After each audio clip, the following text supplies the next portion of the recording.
Zéro population vulnérable, c'est tout le souhait du gouvernement burkinabé qui tient à améliorer les conditions de vie des populations qui ont une vie de précarité à travers le projet de promotion de la finance inclusive pour l'accès des populations à faible revenu aux services financiers au Burkina Faso. Le gouvernement veut promouvoir le développement socio-économique dans les zones rurales à travers ce projet d'un coût global de plus de 44 milliards de francs CFA. Le gouvernement burkinabé compte créer des emplois, des services financiers qui pourront accompagner les associations, les coopératives et les jeunes désirant entreprendre.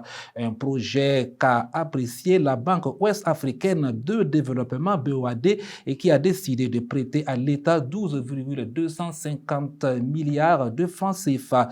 C'est ce qu'a expliqué le ministre de l'Économie et des Finances, Dr Aboubakar Nakanabo, lors du Conseil des ministres du jeudi 19 février 2026. Amélioration des conditions socio-économiques des populations vulnérables. Le Burkina Faso crée la surprise auprès des institutions financières internationales est le thème de cette émission débrief du Conseil, une émission exclusivement consacrée à l'analyse des grandes décisions prises lors des conseils des ministres. Et pour en parler de ce projet qui vise à accroître l'économie locale et réduire la pauvreté, je reçois pour vous sur ce plateau Dr Boukari Lebié. Il est le directeur du Conseil de l'orientation universitaire. Bonsoir et bienvenue sur Kaziba TV à l'occasion de l'émission Débrief du Conseil. Bonsoir, merci de l'invitation.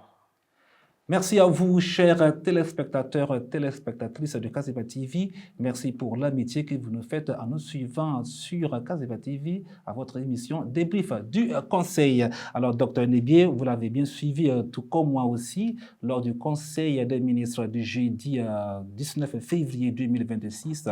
Le gouvernement qui a pris un rapport relatif à un projet pour soutenir l'économie locale à travers une signature avec la Banque ouest-africaine, la BOAD. Et comment est-ce que vous avez apprécié ce rapport? Merci bien de l'invitation. Comme je le disais tantôt, effectivement, lors du Conseil des ministres du 19 février dernier, il y a eu ce rapport-là, présenté justement par le ministre de l'économie, Dr Aboubakar Nakanabo. Et donc, je pense que c'est un projet d'un coût global d'environ 44 milliards.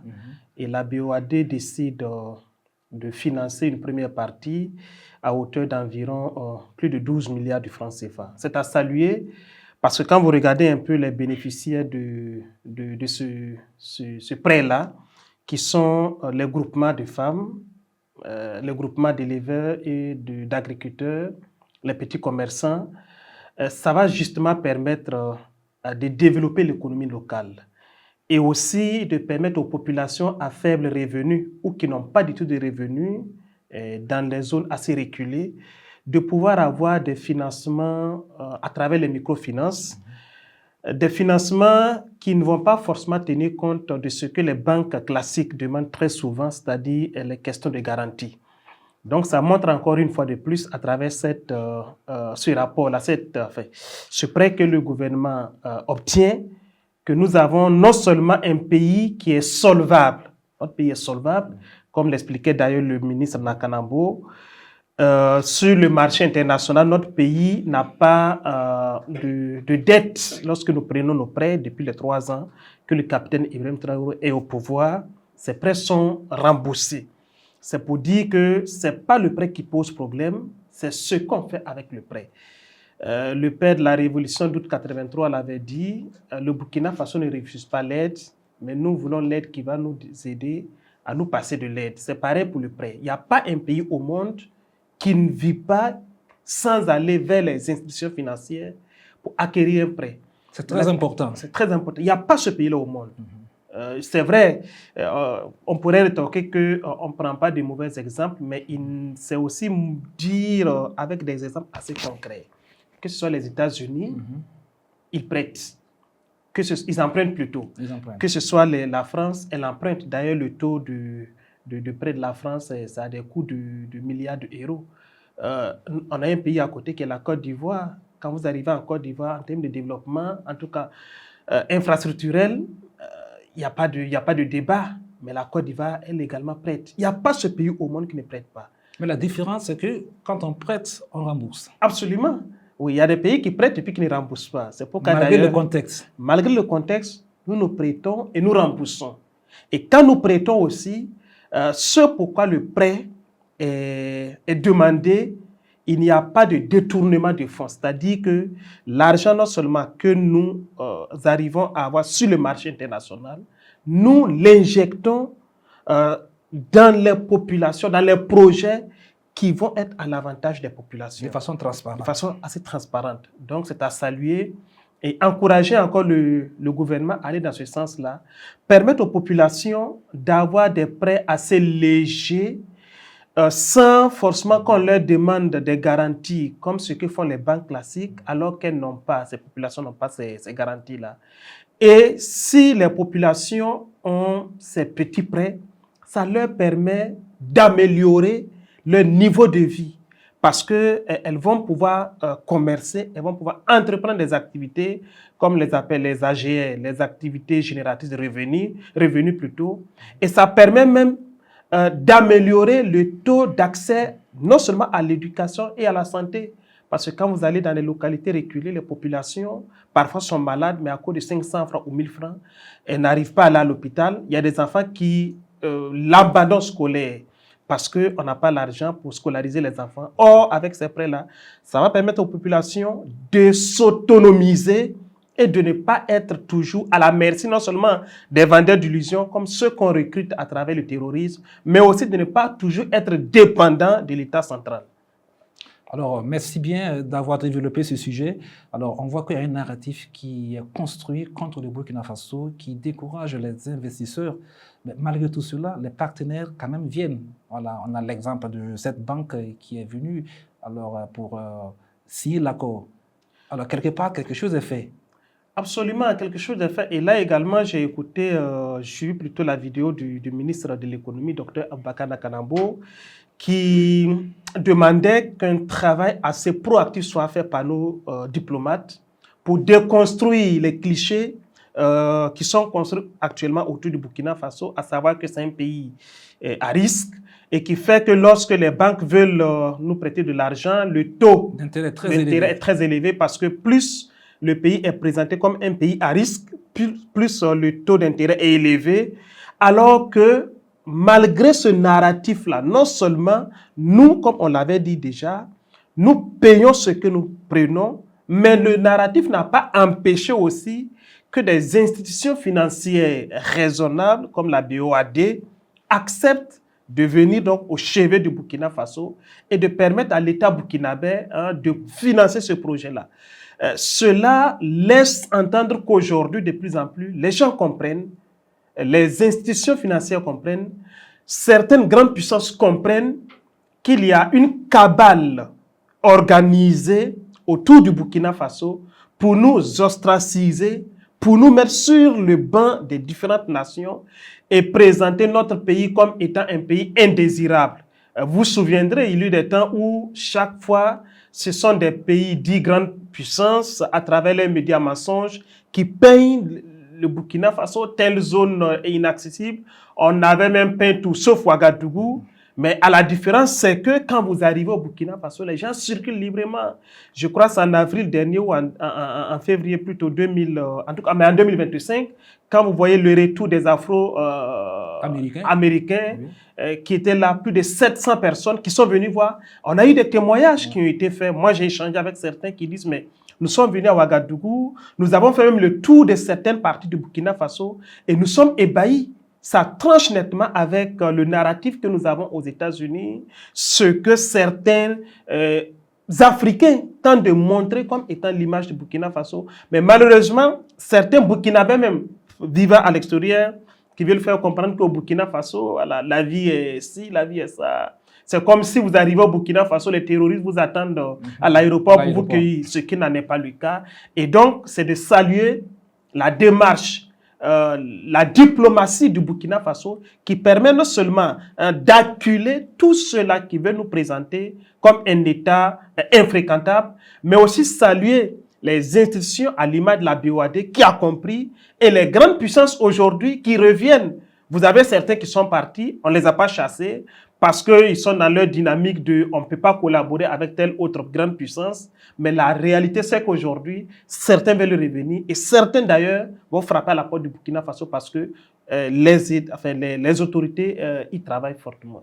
Alors, on peut dire qu'à côté de la guerre médiatique, il y a aussi la guerre économique qui est là. Certaines parties qui ne veulent pas du tout voir le Burkina Faso évoluer sur le plan économique. Alors, on peut affirmer que la révolution s'en sort.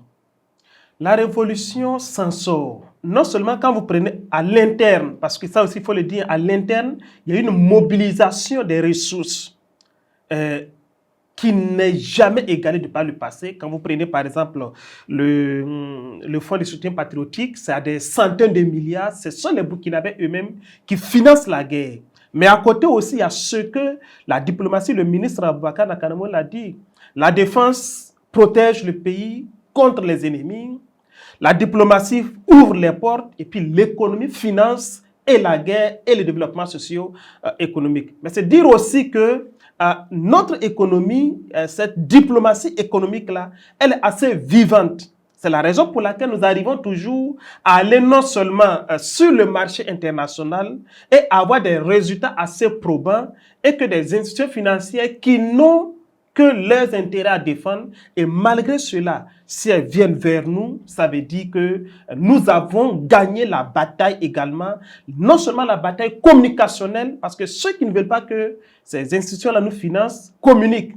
Donc nous avons gagné non seulement la bataille communicationnelle, mais nous avons gagné aussi la bataille de l'opinion, qui est que le Burkina Faso est fréquentable. Et nous devons continuer ce travail-là parce que la révolution, elle doit pouvoir s'incruster dans les mentalités, elle doit pouvoir s'implanter. Et ce n'est pas une question de 2 ans, ce n'est pas une question de 5 ans, c'est une question de 50 ans, de 100 ans si vous voulez. Et donc ce travail-là, on ne doit pas dormir sur nos lauriers, on doit continuer davantage à boxer fort, communicationnellement, diplomatiquement, et sur tous les plans, et permettre à notre pays, c'est le souhait, que dans 5 ans, le visage de notre pays soit totalement transformé et que nos populations puissent quitter d'un point A vers un point B en termes de développement. Et je dis aussi, au même moment où, quand vous prenez par exemple, depuis la crise du terrorisme au Burkina Faso, vous avez des Burkinabés qui ont décidé délibérément de quitter leur pays et qui ne sont pas des moindres. Des opérateurs économiques qui ont préféré aller investir ailleurs. Mais quand ils quittent le Burkina Faso et qu'ils vont investir ailleurs, ça fait le développement de ces pays-là. Donc c'est la raison pour laquelle il y a certains pays, et donc certains pays voisins même, qui ne veulent pas que la paix revienne au Burkina Faso. Parce que si la paix revenait au Burkina Faso, tous les investisseurs burkinabés ou non burkinabés qui ont quitté le Burkina Faso et qui sont allés s'implanter là-bas vont revenir. Alors que s'ils reviennent, ça fait des emplois en moins. Donc aujourd'hui, la bataille est leur volonté, c'est que notre pays soit toujours affiché comme un État rouge et que les gens ne viennent pas. Et donc, nous devons communiquer également pour que ces Burkinabés qui sont sortis du pays reviennent investir et que des étrangers aussi, enfin, j'allais dire, des non-nationaux viennent également investir.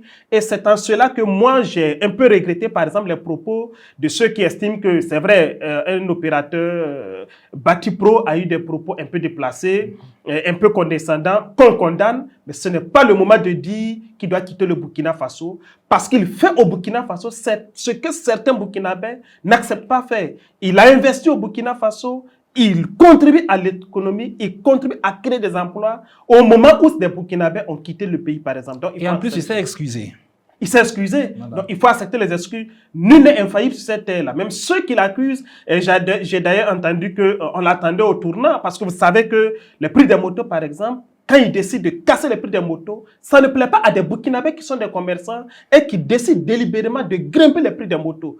Donc, il faut savoir lire entre les lignes. Il y a certains qui n'attendaient que cette petite étincelle-là pour déverser non seulement leur haine sur le monsieur, quoique je ne tolère pas les propos du monsieur, mais ce n'est pas une occasion pour dire le Burkina Faso n'appartient qu'au Burkina Faso. Il n'y a pas un seul État dans ce monde-là qui peut se construire sans l'apport aussi des autres. Okay. En tant qu'international, il accepte de rester au Burkina Faso pour participer à l'économie nationale, comparativement à certains nationaux qui ont quitté le pays. Alors aujourd'hui, est-ce qu'il n'y a pas le regret avec ceux-là qui ont quitté le pays? Ils veulent revenir. Est-ce qu'il n'y a pas de regret? Je ne saurais le dire parce que c'est intérieur et comme jusque-là, on n'a pas eu de réaction de leur part. Mais moi, je suis allé à l'extérieur. J'ai eu la chance, par exemple, de voyager un peu, que ce soit dans la sous-région ou sur le plan international. Et je vous assure que l'aventure, elle est bien quand vous partez pour 2 semaines, pour 3 semaines, pour 1 mois et pour revenir. Quand l'aventure devient forcée et que vous y êtes, quel que soit ce que vous allez vouloir donner à voir sur les réseaux sociaux, en termes de satisfaction, en termes d'épanouissement, je vous assure que nul ne peut être à l'aise que chez soi. Et c'est une façon aussi d'interpeller tous ceux-là qui ont quitté le Burkina Faso et qui continuent de lapider leur nation, qu'il y a un adage, un proverbe amoré qui dit « On ne lapide pas sa patrie avec une pierre, on la lapide avec une motte de terre. » Donc, qu'ils se ressaisissent, mais aussi les opérateurs économiques burkinabés qui ont quitté le pays, qu'ils reviennent, qu'ils investissent, parce qu'au Burkina Faso, il y a de la place pour tout le monde. OK. Voilà ce qui est bien dit, docteur. Nous sommes à la fin de cette émission. Un dernier mot avant qu'on te sépare. Le dernier mot, c'est de saluer encore cette décision du gouvernement parce qu'elle est assez significative. Elle peut passer inaperçue. Et je salue cette façon de faire aussi de Kaziba TV parce que ça permet que les populations soient assez captivées sur des décisions issues du Conseil des ministres et qui peuvent parfois passer inaperçues.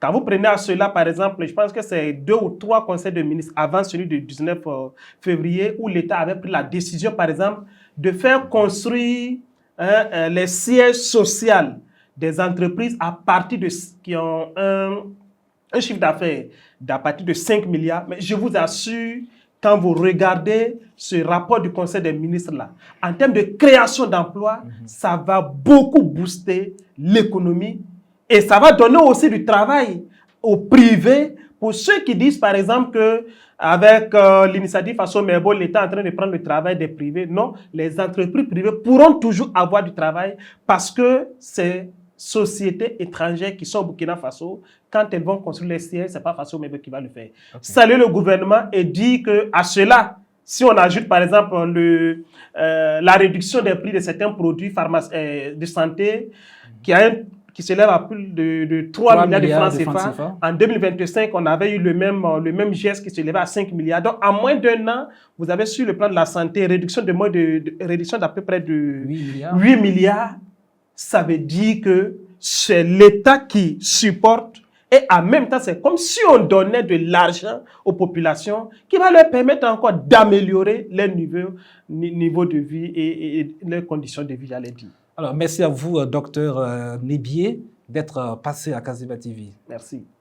Je rappelle que vous êtes directeur du Conseil de l'orientation universitaire. Kaziba TV vous ouvre ses portes pour toujours, si vous voulez bien. Merci, avec plaisir. Le Burkina Faso se distingue sur la scène internationale par ses efforts visant à améliorer les conditions socio-économiques des populations vulnérables grâce à des politiques publiques axées sur l'inclusion sociale, la réduction de la pauvreté et le renforcement de la résilience économique. Le pays a réussi à capter l'attention et la reconnaissance des institutions financières internationales. Cette performance inattendue met en lumière les réformes engagées, les initiatives de protection sociale et les stratégies de développement mises en œuvre pour soutenir les couches les plus fragiles de la population. C'était là le sujet de votre émission Débrief du Conseil sur Kaziba TV. Merci à vous qui l'avez suivi. Merci à l'équipe technique qui a réalisé cette émission. L'info, c'est sur www.kazibatv.bf.